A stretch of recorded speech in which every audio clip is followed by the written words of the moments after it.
শ্রীভূমি জেলার বদরপুর ও কালীগঞ্জ পুলিশের যৌথ অভিযানে বিপুল পরিমাণ ব্রাউন সুগার জব্দ করা হয়েছে।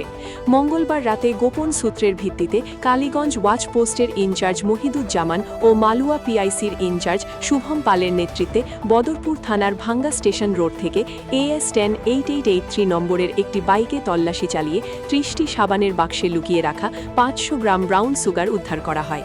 আটক দুই পাচারকারী হলেন স্থানীয় অগপ নেতা আনোয়ার হোসেন ও শাকিল উদ্দিন। দুজনের বাড়ি শ্রীভূমির কনকলচা গ্রামে। জব্দকৃত মাদকের আন্তর্জাতিক বাজার মূল্য প্রায় 1 কোটি টাকা বলে অনুমান করছেন পুলিশ। শ্রীভূমি পুলিশের SSP লীনা দোলে এই অভিযানের সাফল্য নিশ্চিত করেছেন। বদরপুর থেকে পিন্টু শুক্লবৈদ্যের প্রতিবেদন, ঈশান বাংলা নিউজ, শিলচর।